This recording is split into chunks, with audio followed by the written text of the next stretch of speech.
Couldn't be helped. So now we can't make jokes back. What? How long was it? Okay. All right. Let's do a quick introduction to the section we're on. I know I jumped ahead a couple sections. We're in chapter 4.1. I jumped to section 4.4. There was a couple sections in between we will cover. We need to go back. They kind of jumped a little bit. I thought like section 4.2, 4.3 jumped way too far into the chapter. We need to slow it down a little bit to talk about what we need. We're going to be going over the trig functions today. Trig functions. These are things that we introed in geometry. You've seen it for at least a couple days in geometry. I'm praying that maybe you've seen them in algebra 2 a few times. Yeah. Was it a lot? Was it a little? Just a little. Little, okay. So that's about right. So it's always like a little bit. Now we get to pre-calc and we stretch it further. All right. Today, again, this is a light introduction. I'm not going to go very far in depth. Today is to teach you what they are, why do they work out a certain way, what is your calculator doing in the background, that type of thing. And then once we get through the basic definitions, we'll stop. About 15 minutes. Question? Is it pre-calc or calc, or we learn to do them without calculators? This is pre-calc. We're going to do that in this chapter, chapter 4. Yeah. All right, so let's start with what a trig function is, and then we'll get to the notation and how to remember the formulas for them and stuff, and then I'll give you time where you can actually work in today. Now, before we start, trigonometric function is based on the word trigonometry. If you don't know what trigonometry is, it is the study of a right triangle. That's what trigonometry stands for. And that's where these functions come into play. Because if we think back to basic geometry. In basic geometry, what type of triangle is this? A right triangle. The reason why it has a right angle, so that's common sense. Now the other things we talk about in geometry, these two angles have to be small. That was one of our properties we had. That was one of the theorems. That in any triangle, there's at most, one right angle. Or one obtuse angle. So it already has a right angle. So the other two can't be right angles, they can't be obtuse, they have to be acute. So that's something that you need to realize. Some people forget that. Little simple things from geometry, that the remaining two angles have to be small. In fact, the remaining two angles have to add up to be 90. That's something that some people forget. The basic principle there is that what do triangles have to add up to be? 180. 180. Okay, so you pretty much, most people know that from general math days, junior high days, but triangles have to add up to be 180. So if these add up to be 90, 90 plus 90 is 180. So that's kind of the way to do it. Now, most people know, if I already put angles in here, the other angle would have to be 60, or if I call this 28, this would have to be 62. So I can put any type of numbers in there as long as they add to be 90. They could be decimals for all I care. We're good with that. The other thing that people tend to forget from geometry days till now is that the wall lengths, the length of the sides, are directly impacted by the angles that are given. And that's just something that, it's common sense, most people remember it, some people just tend to overlook it. But on this triangle, which side should be the biggest? The hypotenuse. Yeah, the hypotenuse or the opposite of 90, right? That's what we call this the hypotenuse. That's a terminology we've used since geometry days. The hypotenuse should be the biggest. The reason being, it's opposite the biggest angle. Angles directly impact the length of a wall. So that would be the biggest wall. What would be the next biggest? Cross from 62. Cross from 62 should be the next biggest. That's the middle one.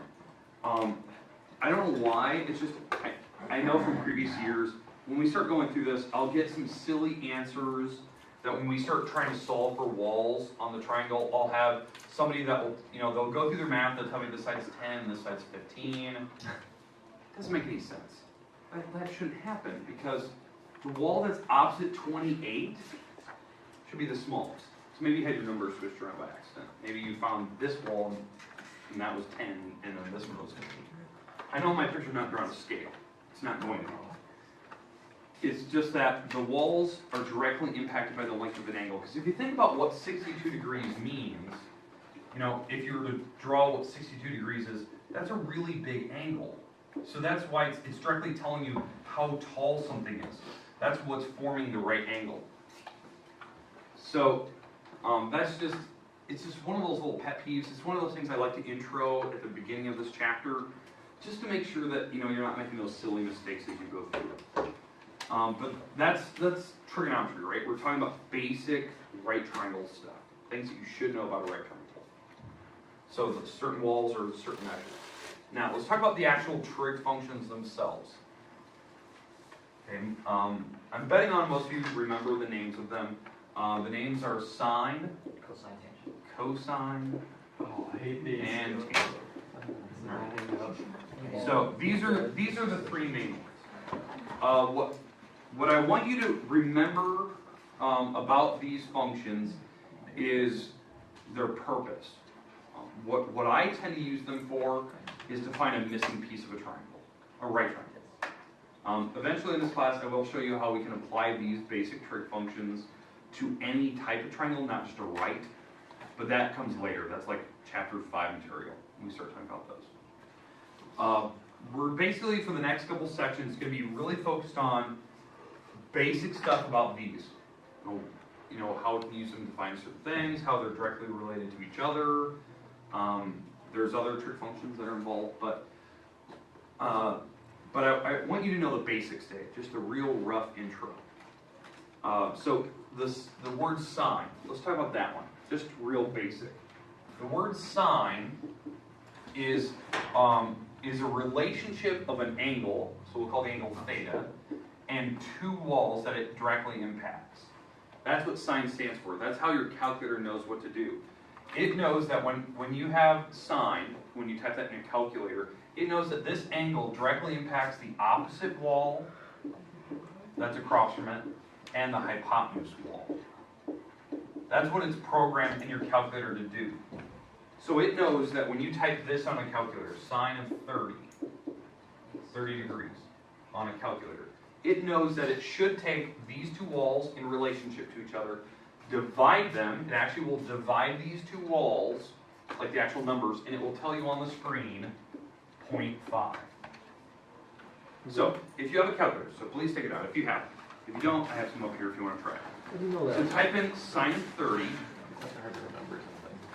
So to do that, you have a little SIN button, sin or sine, that's pronounced sine. You type in 30 degrees, you hit enter. Now make sure that your calculator's in degree mode, so it has to say DEG on the screen somewhere, or maybe it's just a capital D somewhere on I there. do that. Is it in degree mode there, sir? Does it have a D on the screen, like a really small little letter D? You can double check. That. Oh, it's in degree, yeah. So you're in degree mode. So you're good. Okay. So you're good. The fact you're in mode, it tells you you're in degrees or radians, so it's good that you're in degrees. So that's something you want to keep for later. So then you'll have a little sign mode. Question. Yeah. If the sine of 30 is 0.5, would like the sine of 60 be 1? Sine of 60? No, sine of 60 is like it's root 3 divided by 2, which is like root 3 is 1.71 Why is mine giving me divided by fractions? Something like this. divided by 3, so what is that? 0.5. What? 2, 3, drop the, that'd be 6, so 0.56 something. Am I right? It's root 3 over 2. 0.86. 0.86, So it's not like So. equivalent. No, they're weird numbers. So they're programmed to do something. If I wrote it down, I'd probably tell you more accurately. Okay? Alright, so the idea is that when you type in sine of 30, for some reason, it's already programmed to type in the two walls and divide them. That's where it's getting your weird 0.5. Now, the weird thing is, I haven't even drawn the triangle yet. But it already knows, like, in relationship what the two walls have to be to make this angle. Because 30 degrees is really small. It's a really small angle, 30 degrees. It already knows what the opposite wall should be, it knows what the hypotenuse should be, and it divided those. And it didn't matter what the lengths were. It knew that there was a relationship, so if this wall was 10, the opposite wall, this wall would have to be 20. Or if this was a 12, this would have to be 24. It knows the relationship, because the way that the angle is really small, that was the only way that you can make a right triangle is if those walls were in direct relationship. So it knew when you divided opposite but divided by hypotenuse, it gave you half, 0.5. Okay, those are like little things it's programmed to do, even though I didn't even have a triangle drawn. Now why that's important is because if the calculator is already programmed to know what all the different relationships are of the triangles, it knows what those relationships are, we can use that to solve for a missing side or a missing angle, because they're already pre-programmed in your calculator. So that's the important thing. And that's the thing that I want to show you today, is just that real introduction, like how can we use your calculator in tandem to find a missing piece of a triangle? Now, does everyone understand the real basics, like what your calculator is doing behind the background? It knows the relationship to walls, it automatically divides. That's where those decimals come from. Now, obviously, each one of these three has its own walls that it divides. It has a certain pre-programmed list of what the walls are, it pre-divides them, and it knows that number, and spits it out. Okay, so let's start with the idea of how do I know what walls it's picking, what is the formula that it's doing behind the scene, but these are my main three. Now, there's also something you need to realize that there is three other trig functions, and I don't know if you've ever seen these before. There's cosecant. We saw these last year. Okay, good. Cosecant, secant, and cotangent. So there is a total of 6 actual trig functions. Your calculator only has the main 3, the ones that I have there in blue, sine, cosine, tangent. That's why you only have those buttons on your calculator. You won't have the others. Some people think that cosecant or secant or cotangent is that little like tangent -1 button. It's not. It's definitely not that button. I can eventually show you how we can find the answers for these using your calculator, but it's not a pre-programmed like set button on your screen. There's a little like trick we can do. All right. Any questions with the trig functions? Now today, because I said we're only doing a light control, we're just going to discuss these 3. Eventually in this chapter we'll get to the others, so you know how to use them. Okay. So let's talk about how do I remember what they are. There's this little acronym we have. The acronym that I use is called SOHCAHTOA.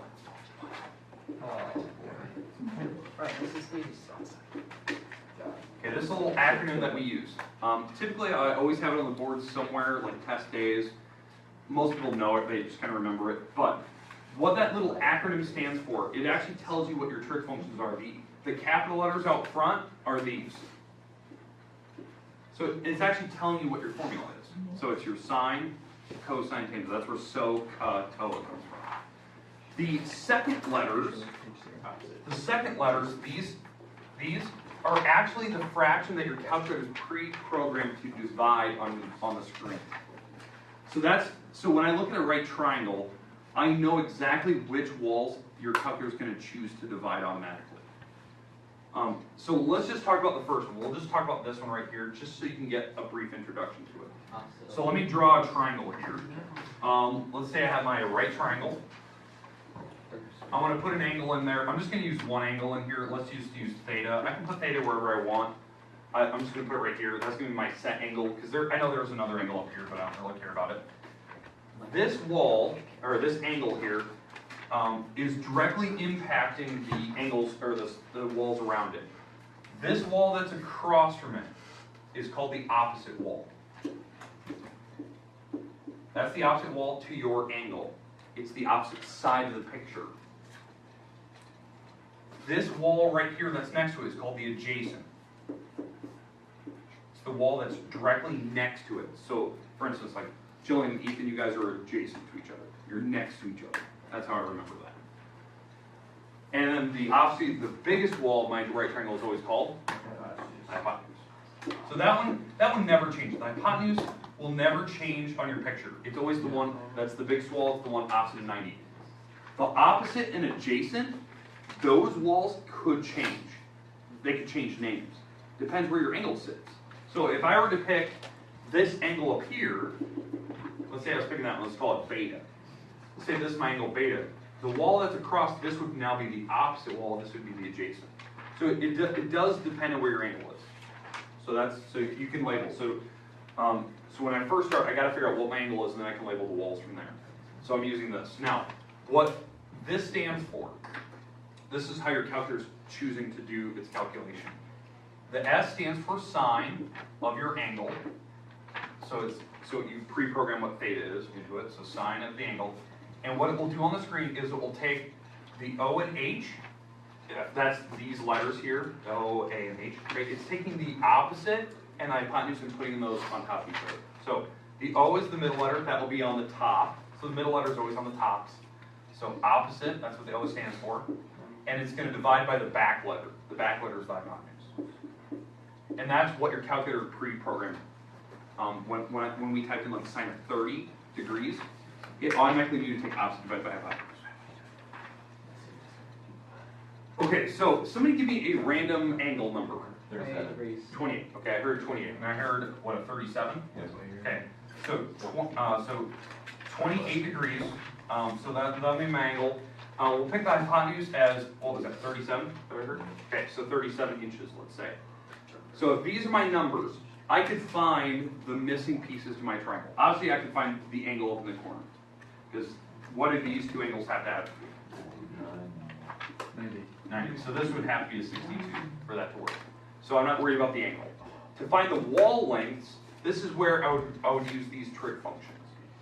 So we'll start with finding the opposite wall. Now why I want to find the opposite wall, because it's obviously missing, but I can plug the numbers in here. Because I use these trig functions, as long as I'm missing one of the three numbers, I can solve for it using simple algebra 1. So my angle is the 28, that's what we were given, so sine of 28 degrees. My opposite wall is the wall that I'm missing, so that would be my variable, I don't know what it is. And the hypotenuse is the 37 that they gave me. Now if you want to, instead of using x, if you want to use like opposite here, that's fine, you can put whatever you want there. But notice I'm only missing one of the three numbers. If you're missing one out of the three, you can actually solve. So you just do opposite operations, inverse operations. So to get this opposite by itself, what's the opposite of dividing by 37? Multiply. So you're going to multiply the 37 number. That's just an inverse operation.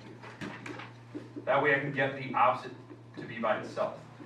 So on your calculator, type in 37, take it times sine 28. Just type that directly in the calculator. Now, if you don't have a menu-driven calculator like Ethan, hold yours up.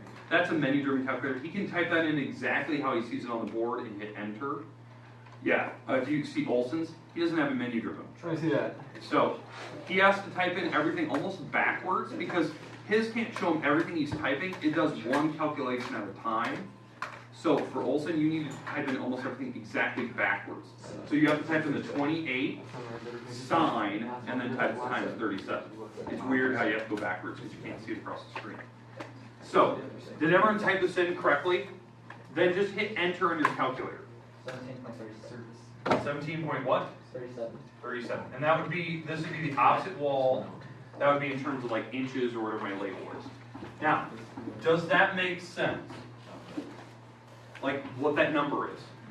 Yeah, because what should be the biggest wall in my picture? 738. The 37, right? That's the hypotenuse. So my number's obviously smaller than 37.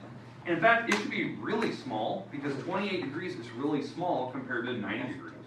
So there's like this weird little proportion there, even though it's not a direct proportion. So there is that weird little relationship there. So this is the small angle, so that should be the small wall. This is the big angle, big wall. Now to find the other one, I can use the other trig functions. I can use one of these. It actually doesn't matter. I could do Pythagorean. I could do sine or cosine. I'm going to do cosine just so you can see the other one. So I'm going to do this formula here, and the reason why is because I want to use the adjacent wall. I want to find that, and I have the other one. But I could have used any ones that I wanted. But let's do cosine. So cosine of my angle, so that's going to be my theta.